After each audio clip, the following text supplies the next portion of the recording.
Shalom jemaat yang dikasihi oleh Tuhan Yesus Kristus. Selamat Paskah bagi kita semua. Khususnya bagi jemaat yang pagi ini tidak bisa hadir bersama-sama dalam ibadah Paskah di gereja. Mari kita akan merenungkan firman Tuhan pada pagi hari ini. Sebelum membaca dan merenungkan firman Tuhan, mari kita berdoa. Tuhan, kami memuji Engkau karena Engkau adalah penebus kami yang hidup. Dan karena Engkau hidup, Engkau bangkit dari kematian, maka kami memiliki pengharapan yang pasti di dalam Engkau. Pagi hari ini kami mau menemukan pengharapan, kami menikmati pengharapan kami dalam Engkau melalui firman-Mu. Kami berdoa supaya Tuhan memberkati kami melalui pemberitaan firman Tuhan pada pagi hari ini. Tuhan kiranya memberikan hikmat pengertian bagi kami. Roh Allah bekerja dalam hati kami, membuat kami mengerti, dan kemudian memampukan kami juga untuk menerapkan dalam kehidupan kami tiap-tiap hari. Berfirmanlah kepada kami ya Tuhan, kami siap mendengarkannya. Di dalam nama Tuhan kami Yesus Kristus kami berdoa. Amin. Bagian firman Tuhan yang akan kita baca pada pagi hari ini diambil dari kitab Ayub pasalnya yang ke-19 ayat 25 sampai 27. Ayub pasalnya yang pasalnya 19 ayat 25 sampai 27, firman Tuhan berkata, "Tetapi aku tahu penebusku hidup dan akhirnya ia akan bangkit di atas debu. Juga sesudah kulit tubuhku sangat rusak, tanpa dagingku pun aku akan melihat Allah. Yang aku sendiri akan memihak kepadaku, untukku sendiri, mataku sendiri menyaksikannya dan bukan orang lain. Hati sanubariku merana karena rindu." Bagian kedua Lukas pasalnya yang ke-24 ayatnya yang ke-4 sampai ayatnya yang ke-7. Lukas pasalnya 24 ayat 4 sampai ke-7. Sementara mereka berdiri termangu-mangu karena hal itu, tiba-tiba ada dua orang berdiri dekat mereka memakai pakaian yang berkilau-kilauan. Mereka sangat ketakutan dan menundukkan kepala. Tetapi kedua orang itu berkata kepada mereka, "Mengapa kamu mencari Dia yang hidup di antara orang mati? Ia tidak ada di sini, Ia telah bangkit. Ingatlah apa yang dikatakannya kepada kamu ketika ia masih di Galilea, yaitu bahwa Anak Manusia harus diserahkan ke tangan orang-orang berdosa dan disalibkan dan akan bangkit pada hari yang ketiga." Tetapi aku tahu penebusku hidup. Bapak Ibu yang dikasihi oleh Tuhan Yesus, ini adalah sebuah pernyataan dari Ayub yang akan menjadi tema kita pada pagi hari ini. Ku tahu penebusku hidup. Semua kita mengenal siapa Ayub. Kita tahu Ayub dengan semua penderitaan yang dialaminya. Ketika kita membaca kisah Ayub, dikisahkan dia adalah orang yang benar, dia adalah orang yang saleh. Tetapi orang yang benar, orang yang saleh ini kemudian mengalami berbagai macam penderitaan di dalam kehidupannya. Diawali dengan lembu sapi dan juga keledai-keledainya dirampas oleh perampok-perampok. Lalu kemudian sapi-sapinya, unta-untanya juga dirampas. Dan pada hari yang sama kemudian dia mendengar berita kabar bahwa seluruh anak-anaknya meninggal karena bencana. Tidak berhenti sampai di situ, Bapak Ibu saudara yang dikasihi oleh Tuhan Yesus Kristus. Istrinya menghina dia, dan kemudian dia juga mengalami sakit barah yang busuk dari ujung kaki sampai kepalanya. Sebuah penderitaan yang dialami oleh Ayub. Ditambah lagi dengan penghakiman-penghakiman, kritikan-kritikan, penilaian-penilaian yang disampaikan oleh teman-temannya yang menyudutkan Ayub, yang mempersalahkan Ayub. Kita semua tahu apa yang dialami oleh Ayub dengan semua penderitaannya itu. Tapi Bapak Ibu yang dikasihi oleh Tuhan Yesus Kristus, Pagi hari ini kita mendengar sebuah pernyataan yang luar biasa. Tetapi aku tahu penebusku hidup. Sebuah pernyataan yang keluar dari mulut Ayub.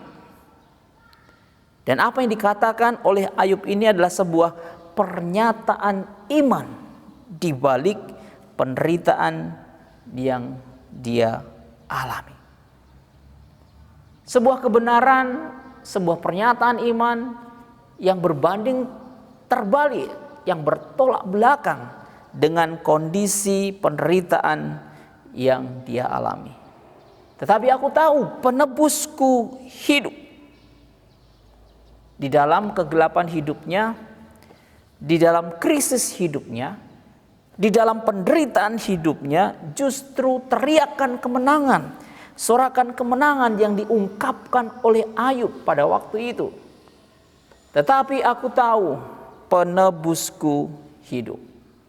Jemaat yang dikasihi oleh Tuhan Yesus Kristus, penebus dalam perjanjian lama seringkali disebut dengan istilah Goel, sebuah konsep yang sangat penting dalam perjanjian lama. Goel atau penebus adalah orang yang berdiri bagi orang lain untuk melindunginya. Dia berdiri bagi orang lain untuk melindungi orang itu. Seorang penebus adalah orang yang menuntut balas atas kematian seseorang, menuntut balas atas semua kesalahan yang dilakukan pada orang tersebut. Seorang penebus adalah seorang yang membebaskan orang lain dari semua tuntutan-tuntutan yang ditujukan kepada orang tersebut. Baik dalam konteks sipil ataupun dalam perkara-perkara kriminal. Sebagai contoh, Bapak Ibu yang dikasihi oleh Tuhan Yesus Kristus, dalam Bilangan pasal 35 menceritakan tentang kota-kota perlindungan, di mana kalau ada orang yang tidak dengan sengaja membunuh seseorang, dia bisa pergi ke satu tempat dan dia berlindung di sana, dia akan aman di sana. Tapi seorang penuntut balas, dia bisa menuntut darah atas seseorang yang membunuh kaum keluarganya atau orang yang dekat dengan dia. Tetapi yang terutama bukan soal menuntut balas nyawa. Yang dimaksudkan di sini dalam Bilangan pasal 35 adalah menuntut keadilan, menegakkan keadilan, bukan soal menuntut darah. Itu dalam perkara-perkara kriminal seorang penebus.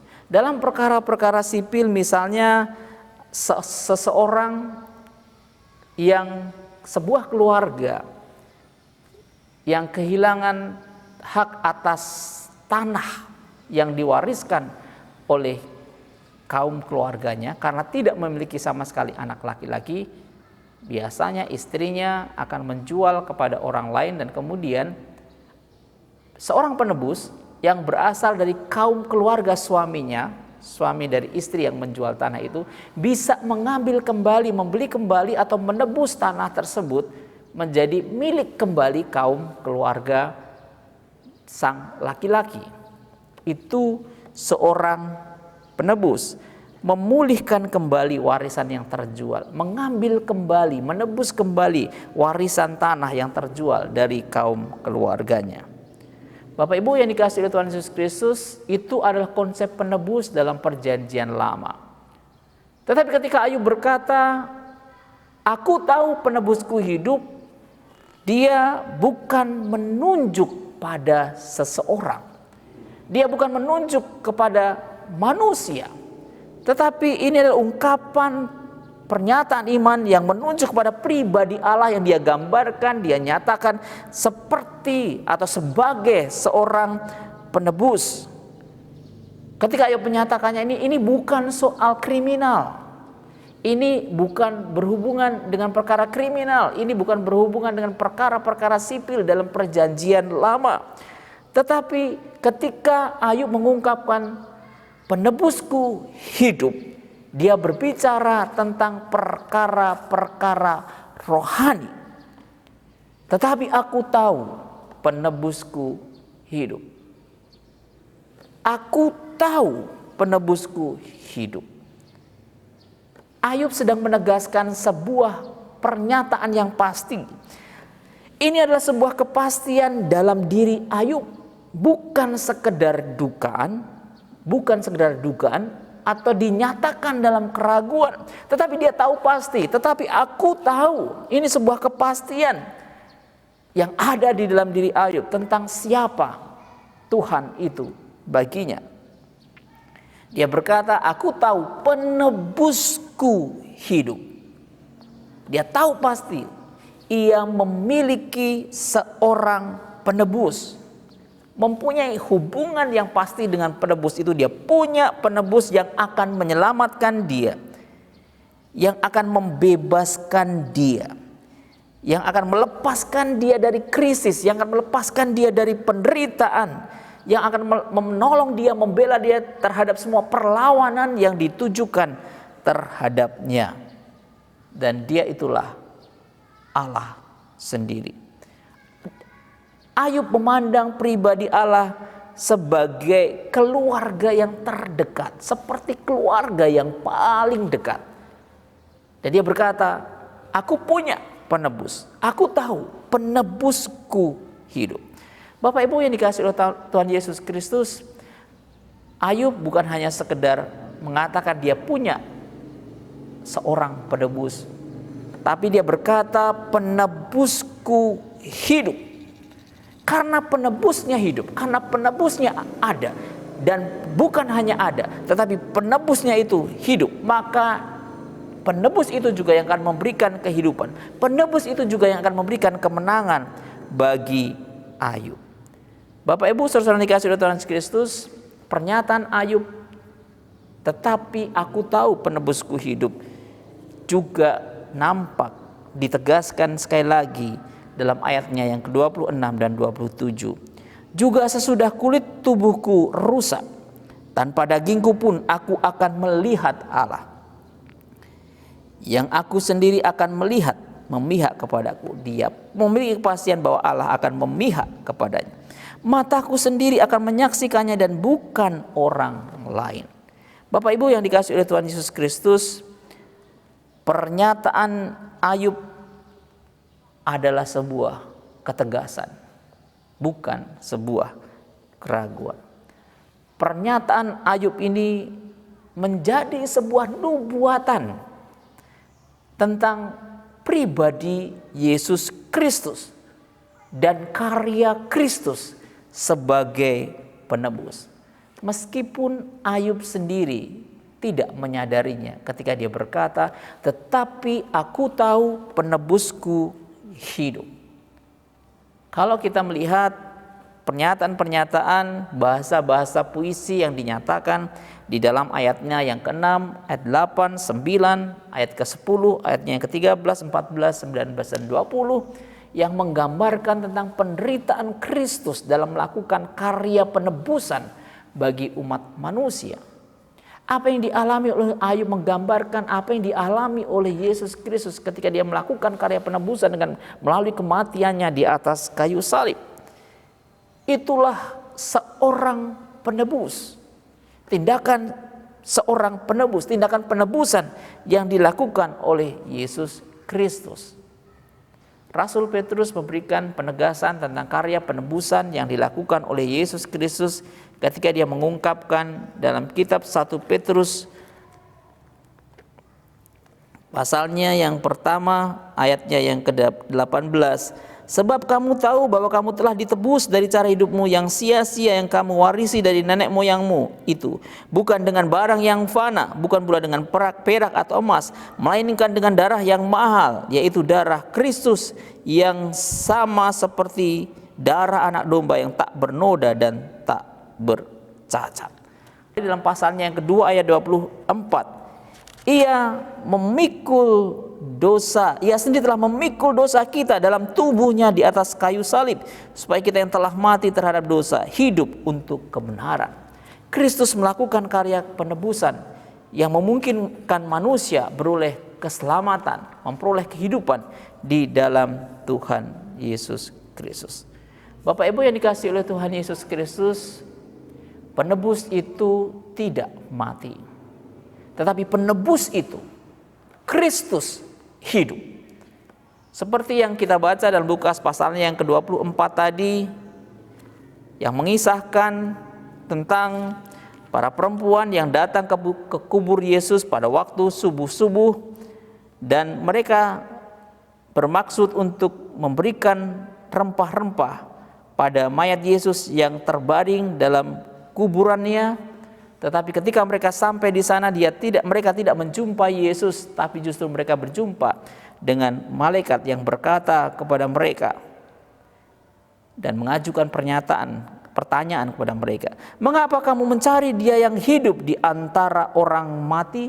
Dia tidak ada di sini. Yesus hidup. Dan para wanita ini yang dalam catatan Injil yang lain disebutkan mereka adalah Maria Magdalena, Maria ibu Yakobus, dan Salome. Wanita-wanita ini mendengar berita Yesus hidup.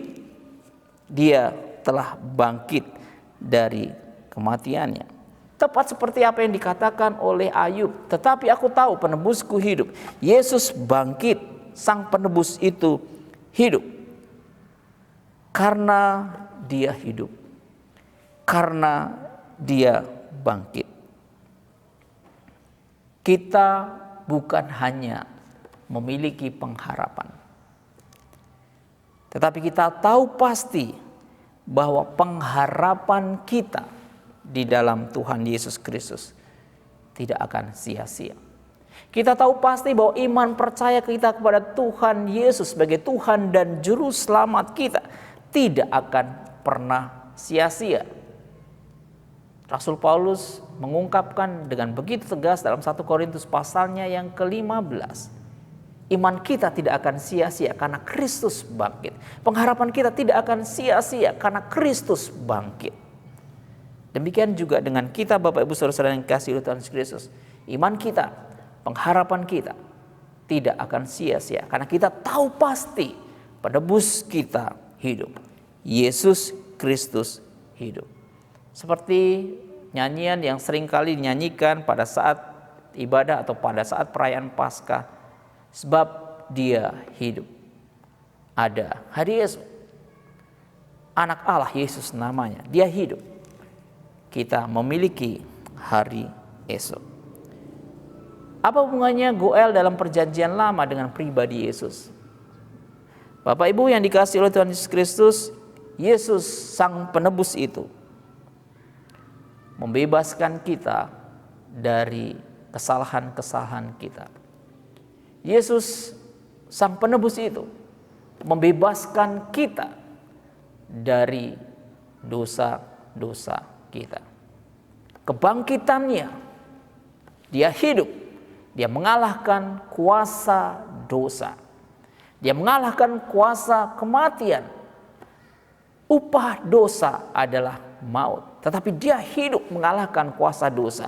Dia mengalahkan kuasa maut. Dan itu yang dilakukan Yesus bagi kita yang mengaku percaya kepada-Nya sebagai Tuhan dan Juru Selamat. Dia membebaskan kita dari kesalahan kita. Dia membebaskan kita dari kematian rohani. Sang penebus itu, Yesus Kristus, mengembalikan relasi kita yang telah rusak dengan Allah, dipulihkan kembali. Sebagai penebus, Dia memulihkan hubungan yang telah rusak antara manusia dengan Allah, dengan kematiannya dan juga dengan kebangkitannya. Sebagai penebus, Dia memberikan warisan kepada kita, memulihkan warisan kita, bukan harta, bukan tanah, tetapi sebuah warisan yang tidak dapat layu, sebuah warisan yang tidak dapat cemar, yang tersimpan di surga bagi kita. Kehidupan kekal bersama Dia. Sang penebus itu hidup. Bapak Ibu yang dikasihi oleh Tuhan Yesus Kristus, seperti kata Ayub, tetapi aku tahu penebusku hidup. Di dalam imannya, dia tahu bahwa Allah itu hidup. Dia tidak berdiam diri, tetapi Allah akan bertindak bekerja bagi dia. Allah di dalam Tuhan Yesus Kristus yang bangkit dan hidup itu, dia tidak berdiam diri, tetapi dia aktif dalam kehidupan kita. Dia aktif bertindak dalam kehidupan kita, dalam setiap segi kehidupan kita, dalam setiap pergumulan kita, dalam setiap kesusahan kita, dalam setiap penderitaan kita, dalam semua keadaan kita. Dia tidak berdiam diri, tetapi dia aktif bertindak bagi kita.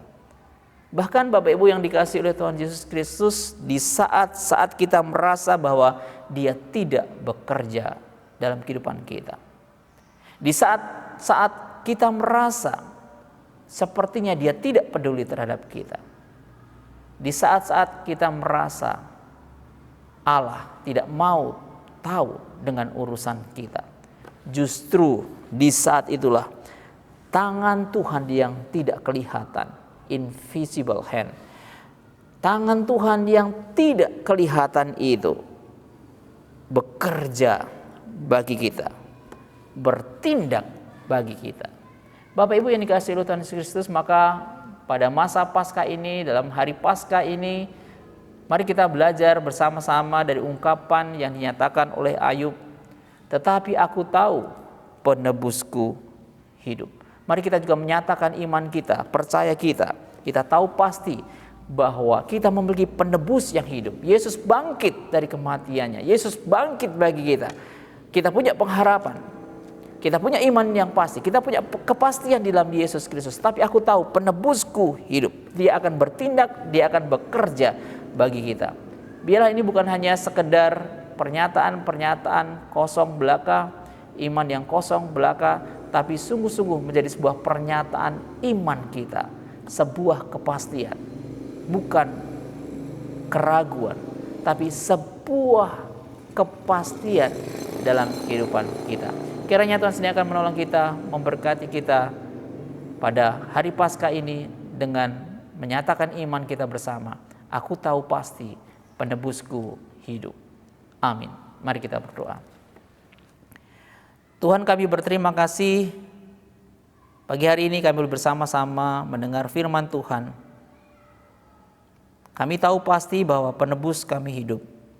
Kami memiliki penebus yang hidup, Yesus Kristus yang telah mati tetapi bangkit bagi kami, hidup bagi kami, sehingga iman kami, pengharapan kami di dalam Yesus Kristus tidak sia-sia. Terima kasih karena Yesus yang hidup itu aktif bertindak dalam kehidupan kami, menopang kami, menolong kami dalam kehidupan kami. Tolong kami untuk meyakini, tolong kami untuk mempercayai dan menggantungkan seluruh hidup kami kepada Sang Penebus yang hidup itu. Di dalam nama Tuhan kami Yesus Kristus kami berdoa. Amin. Di akhir renungan ini sekali lagi saya mengucapkan selamat Paskah bagi kita semua. Kiranya Tuhan memberkati kita.